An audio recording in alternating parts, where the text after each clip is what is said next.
না, এমনভাবে জিনিসপত্রের দাম বাড়লে কি আর বাজার করা যায়? সামান্য এক আটি পুঁই শাক কিনা 40 টাকা চায়। এ কি মগের মুলুক নাকি? ওরকম শুকনো পুঁই শাক কেউ 40 টাকা দাম দিয়ে কেনে? গিন্নি তো অত কিছু বুঝবে না, সে খালি বলবে আমারই ট্যাঙ্ক থেকে পয়সা খচে না। তো গিন্নিকে একবার বাজার দর্শন করাতে হবে, তাহলে সে বুঝবে কেন বাজারে আসলে আমার বুক শুকিয়ে যায়।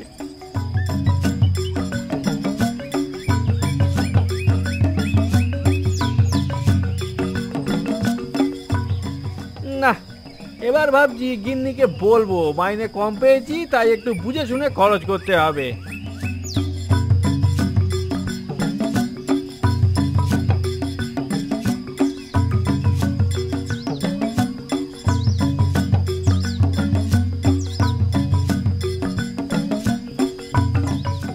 আজ তো মাইনে বাবার দিন, ওনাকে তো বাজার আনতে বলে দিলাম, কিন্তু বাজারে গিয়ে কি যে করবে তা কে জানে। এমন একজন হারকিপ্টের সঙ্গে আমার সংসার করতে হচ্ছে, দুটো টাকা তার কাছ থেকে বের করা যায় না। আজ যদি দেখি সে মাছ কেনেনি, তাহলে ওরই একদিন কি আমারই একদিন।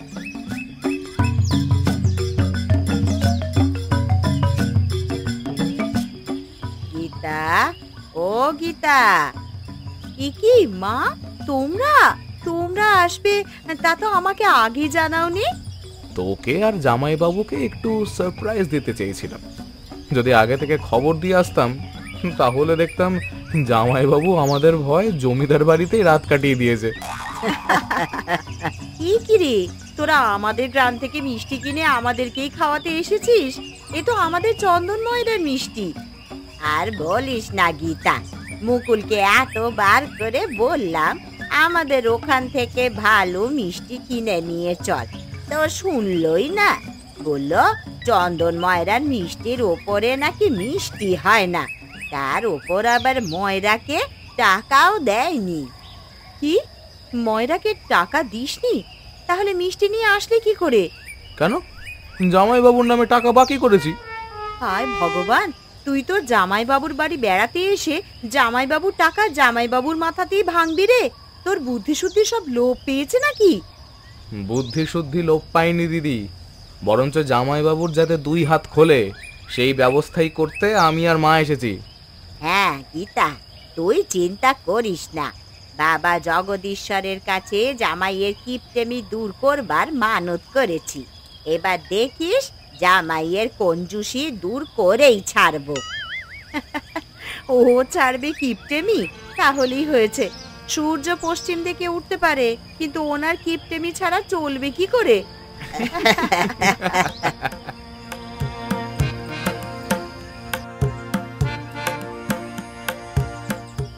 ওগো, শুনছো? শোনাশুনির কি আছে? হ্যাঁ, আমি এখন কোনো কিছু শোনার অবস্থায় নেই। এক আটি কলমি শাক দাম করলাম 30 টাকার কমে ছাড়তেই চাইছে না। এমন চলতে থাকলে ভবিষ্যতে বাজার করাই দায় হয়ে পড়বে। মরণ, সামান্য 30 টাকার জন্য উনি শাকওয়ালার সঙ্গে দরদাম করে বেড়াচ্ছেন। আরে সে কথা রাখো, তুমি জানো বাড়িতে কে এসেছে? এসেছে মানে? কে এসেছে? তোমার শাশুড়ি আর শ্যালক এসেছে। কতদিন পরে ওরা এলো বলো তো? পুচু সে এতটুকু থাকতে তখন এসে দেখা করে গিয়েছিল, আর তারপর এই আজ এলো। এই সেরেছে?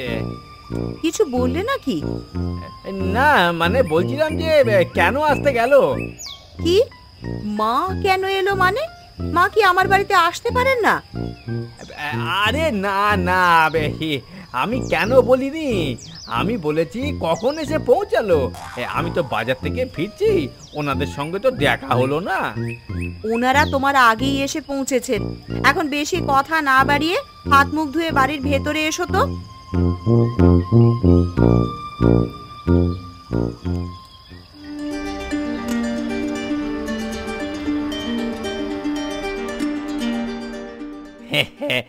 নমস্কার শাশুড়ি মা, কেমন আছেন?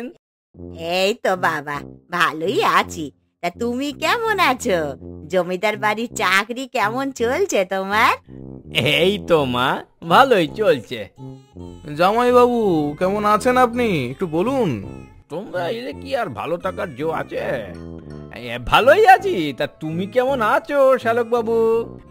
এই তো আছি আছি, তা জামাইবাবু, আজ কি কি বাজার করে ফিরলেন শুনি? বাজারের যা অবস্থা, তাতে কি আর কিছু কিনবার উপায় আছে? তবে এক গাছা তরি তরকারি কিনে এনেছি। শুধু তরি তরকারি? মাছ মাংস কিছু কেনেননি? নিদেন পক্ষে ওই রুই কাতলা কিছু একটা কিনলে ওই কবজি ডুবিয়ে একটু ওই খাওয়া যেত। ওরে বাবা, মাছের বাজারে তো পা দেওয়াই যায় না। আর এমনিতেও আমি নিরামিষ ব্রত রেখেছি। তুমি আবার নিরামিষ ব্রত কবে রাখলে গো? সকালবেলায় ঠেলে ঠুলে উঠেও তোমাকে ঠাকুরের সামনে দাঁড় করানো যায় না, তুমি আবার রেখেছো ব্রত? এ ব্রত যে সে ব্রত নয়। হ্যাঁ, 3 বেলায় আমিষ আহার করলে শরীরে ক্ষয় দেখা দেয়, আমাদের চাটুর্যে মশাই বলেছে। তাই আমি সিদ্ধান্ত নিয়েছি আমিষ না খেয়েই দিন কাটাবো।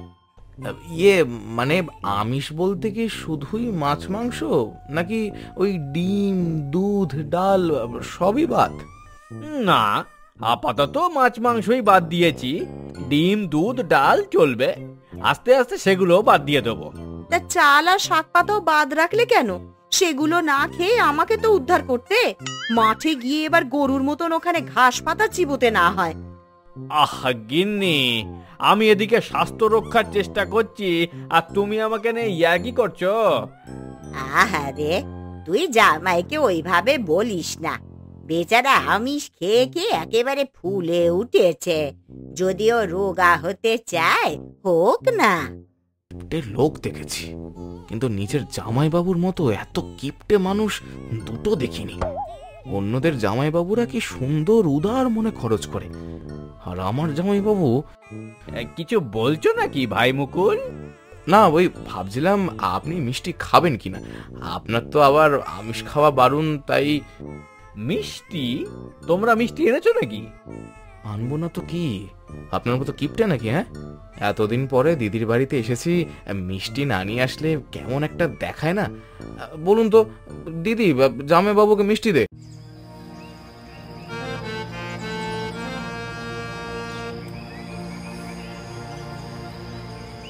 আরে রবিদা, বলি ও রবিদা, আরে একটু এদিকে এসে শুনে যাও না। কি ব্যাপার, হঠাৎ আমাকে ডাকছো কেন? তোমার যত নতুন মিষ্টি আসুক না কেন, আমি কিনতে পারবো না। সে কি আর আমি জানি না, তবে তোমাকে ডাকছিলাম আমার মিষ্টির টাকাটা দেওয়ার জন্য। মিষ্টির টাকা? মিষ্টি আমি আবার কখন কিনলাম? তুমি কি ইদানিং স্বপ্নেও মিষ্টি বেচা শুরু করেছো নাকি? তোমার মতো লোকের কাছে মিষ্টি যদি স্বপ্নেও বিক্রি করতে চাই, তাহলে আমার সে ব্যবসা লাঠে উঠবে। না না, স্বপ্নে বেচতে যাব কেন? আসলে স্বপ্নে যখন বিক্রি করোনি, তখন টাকার কথা আসছে কোথা থেকে? আগে স্বপ্নে না, আমি বাস্তবেই বিক্রি করেছি। কি আশ্চর্য, আমি তো তোমার কাছ থেকে মিষ্টি কিনিনি কখনো। আহা, আরে আগে পুরো কথাটা শুনে নেবেন তো। আপনার কাছে বিক্রি করেছি কোথায় বলেছি আমি? আরো আশ্চর্য, তাহলে যার কাছে বিক্রি করেছো তার কাছে গিয়ে টাকাটা চাও না বাপু, আমার কাছে কেন টাকা চাইছো? মানে আপনি সব গুলিয়ে দিলেন।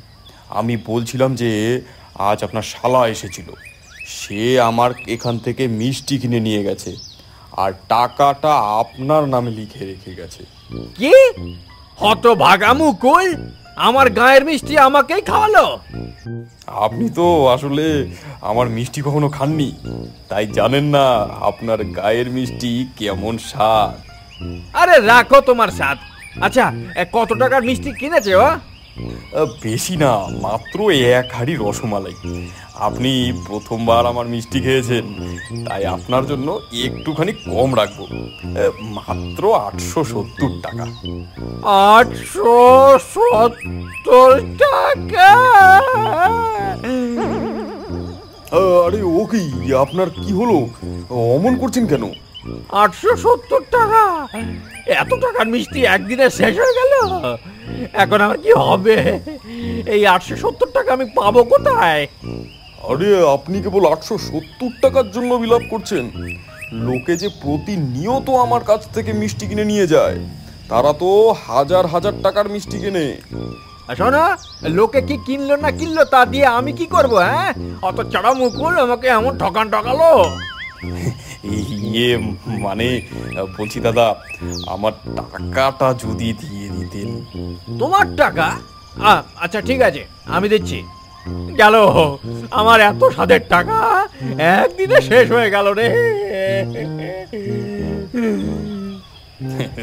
রবিদার শ্যালকের বুদ্ধি বলি আরে, গ্রামের পা রাখতে না রাখতেই প্রথমবার রবিদার পকেট থেকে 800 টাকা খসিয়ে ফেললো। যে রবিদা নাকি 20 টাকার কাঁচা মরিচ নিয়ে দরদাম করে।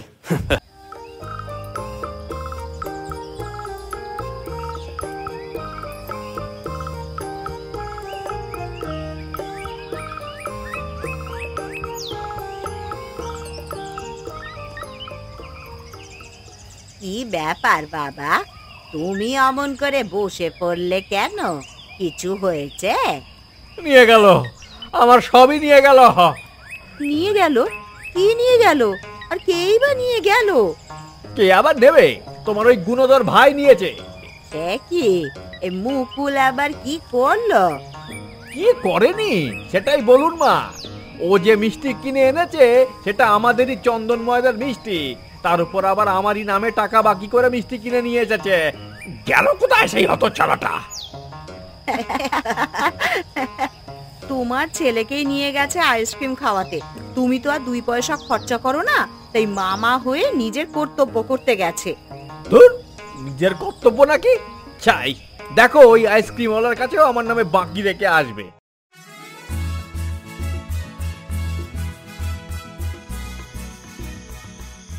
তবে তুই যাই বলিস, ওনার সঙ্গে এমন করাটা তোর ঠিক হয়নি রে।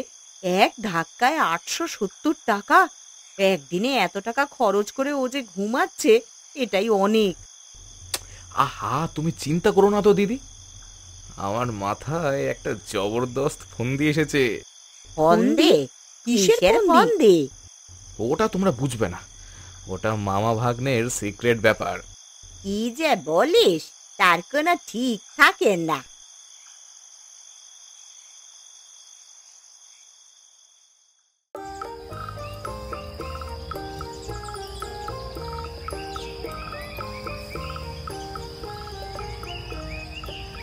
আরে এ তো দেখছি একটা কাগজ।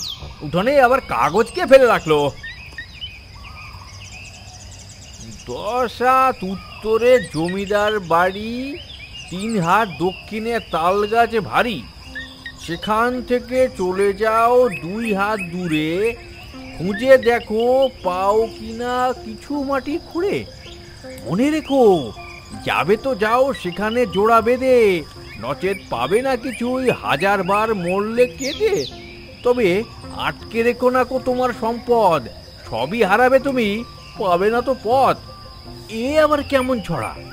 মনে হচ্ছে কোনো গুপ্তধনের সংকেত লেখা রয়েছে এর মধ্যে। জোড়া বেঁধে যেতে বলেছে, কাকে নিয়ে যাওয়া যায়? মনে তো হচ্ছে জমিদার বাড়িতেই কোথাও গুপ্তধন লুকিয়ে রাখা আছে। না, এভাবে গুপ্তধন হাতছাড়া করা যাবে না। আমার শ্যালককে নিয়ে যাই। আমার শ্যালক কোথায়? ওকে নিয়ে যেতে হবে। শালা বাবু, ও শালা বাবু, ওটো, আর কত ঘুমোবে?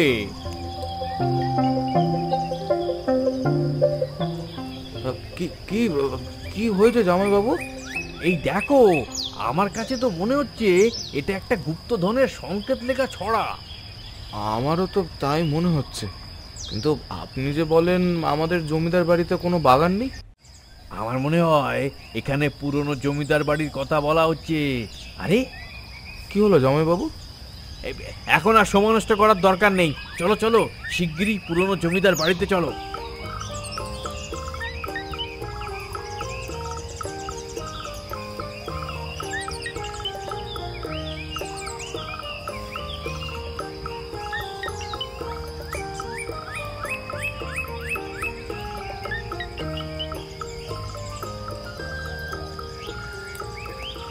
ছড়া অনুসারে এখানে গুপ্তধন থাকার কথা। মনে হচ্ছে মাটি খুঁড়তে বলছে, একবার খুঁড়বেন নাকি? আলবাত খুঁড়বো। এটা সত্যি না মিথ্যে আমাকে তো দেখতে হবে।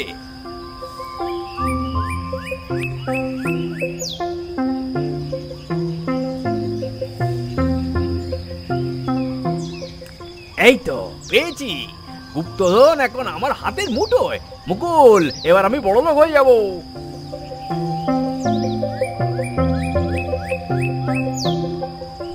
এ কি হলো শালা বাবু, গুপ্তধন কোথায়? এ তো 2-4টে মুদ্রা। ফ্রিতে যা পেয়েছি এই অনেক। এখন তাড়াতাড়ি এগুলোকে নিয়ে এখান থেকে চলে যাই, চলুন।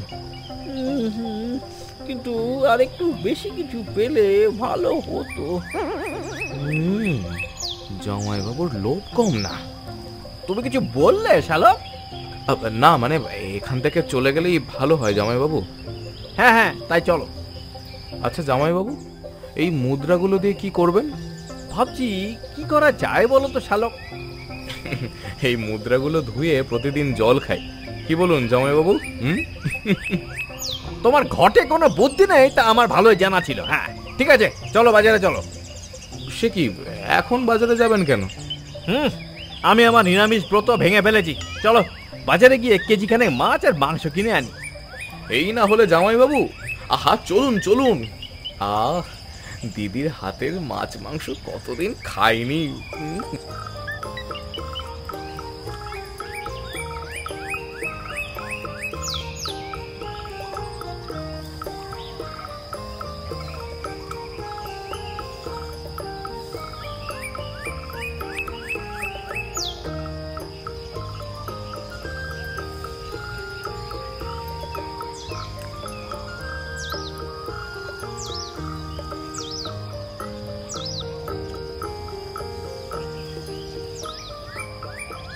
আজ সূর্য কোন দিকে উঠলো গো?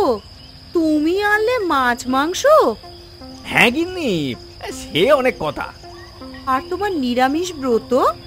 আরে রাখো তোমার নিরামিষ ব্রত, শুধু শাক পাতা খেয়ে কি দিন কাটানো যায়? কি হলো রে মুকুল তোর জামাইবাবুর? আমি যেখানে তোর জামাইবাবুকে সিধে করতে পারলাম না, তুই একদিনে সেটা করে দেখালি। সে অনেক কথা দিদি, এখন একটু কষে মাংস রান্না করো তো দেখি। সকাল থেকে ঘুরতে ঘুরতে খিদেই মানে পেটে চুই চুই করছে একেবারে।